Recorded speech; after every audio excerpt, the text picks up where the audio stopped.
بسم اللہ الرحمن الرحیم۔ السلام علیکم۔ حضور نبی کریم صلی اللہ علیہ وآلہ وسلم ہجرت کر کے مدینہ منورہ تشریف لائے تو سب سے پہلے مسجد بنانے کا ارادہ فرمایا۔ اس سلسلے میں حضرت ابو ایوب انصاری رضی اللہ تعالی عنہ کے گھر کے سامنے زمین کا ایک ٹکڑا پسند فرمایا۔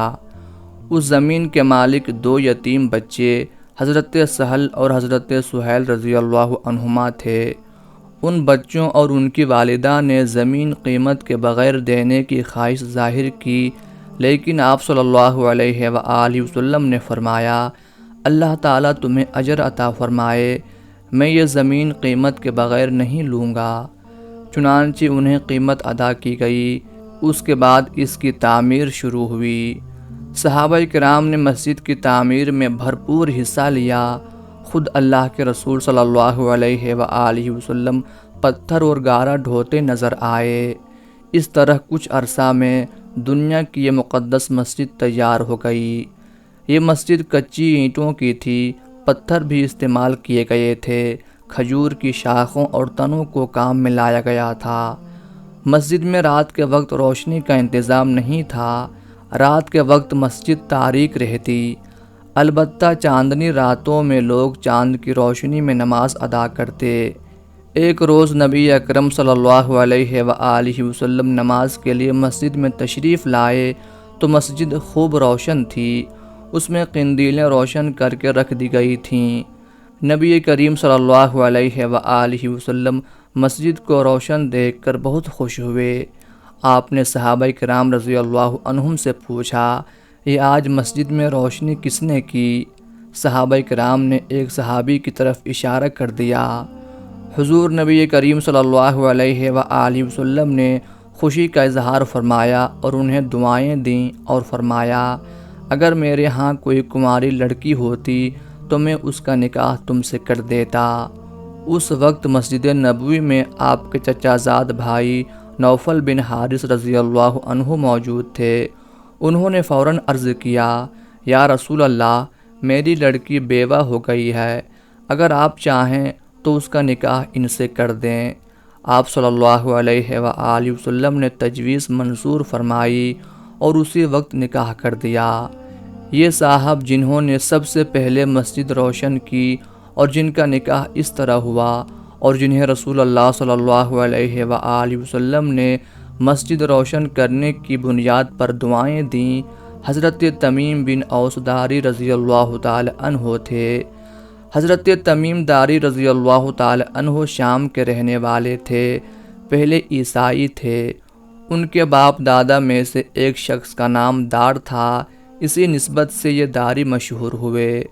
قبول اسلام سے پہلے آپ رضی اللہ تعالی عنہ ایک عطر فروش تھے اور اس سلسلے میں مختلف ملکوں کا سفر کرتے تھے۔ ایک مرتبہ سمندری سفر پر تھے کہ راستہ بھول گئے اور سمندر میں 1 ماہ تک بھٹکتے رہے۔ آخر کار ایک سنسان جزیرہ پر پہنچے جہاں دجال قید تھا۔ اسے دیکھ کر اور اس سے باتیں کر کے آپ پر اسلام کی حقانیت ظاہر ہو گئی۔ چنانچہ اپنے قبیلے کے 10 افراد کے ساتھ بارگاہ رسالت صلی اللہ علیہ وآلہ وسلم میں حاضر ہوئے اور پورا واقعہ گوشہ گزار کر کے ایمان لے آئے۔ اگرچہ بہت بعد میں اسلام لائے، لیکن پھر بھی بڑے صحابہ میں شمار ہوئے۔ اسلام لانے کے بعد مدینہ منورہ ہی میں رہائش اختیار کی۔ مورخ ابن اسیر رحمۃ اللہ علیہ نے لکھا ہے کہ شام سے مدینہ آتے ہوئے یہ اپنے ساتھ چند قندیلیں اور ان میں جلانے کا تیل لائے تھے۔ مسجد نبوی کو انہوں نے ان قندیلوں سے روشن کیا تھا۔ یہ پہلے شخص ہیں جنہوں نے اللہ کے گھر میں روشنی کا انتظام کیا۔ ایک مرتبہ آپ رضی اللہ تعالی عنہ نے یوں عرض کی، یا رسول اللہ صلی اللہ علیہ وآلہ وسلم، اللہ تعالیٰ آپ کی عزت و عظمت اور شان رسالت کو پوری دنیا میں ظاہر فرما رہا ہے، لہٰذا مجھے بیت المقدس کا قریبی گاؤں بیت لحم عطا فرما دیجیے۔ ارشاد فرمایا، وہ گاؤں تمہارا ہے۔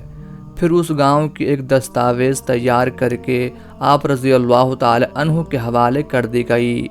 جب مسلمانوں نے ملک شام پر فتح کا جھنڈا لہرایا تو آپ اسی دستاویز کو لے کر خلیفہ ثانی حضرت عمر فاروق رضی اللہ تعالی عنہ کی بارگاہ میں حاضر ہو گئے۔ حضرت عمر رضی اللہ تعالی عنہ نے وہ بستی آپ کے سپرد کر دی۔ یاد رہے کہ یہ وہی مقدس مقام ہے جہاں اللہ تعالیٰ کے برگزیدہ نبی حضرت عیسیٰ علیہ السلام کی پیدائش ہوئی تھی۔ ایک مرتبہ حضرت تمیم داری رضی اللہ تعالی عنہ نے حضرت عمر فاروق رضی اللہ تعالی عنہ سے مسجد میں بیان کرنے کی اجازت مانگی تو انہوں نے پوچھا، آپ کیا بیان کریں گے؟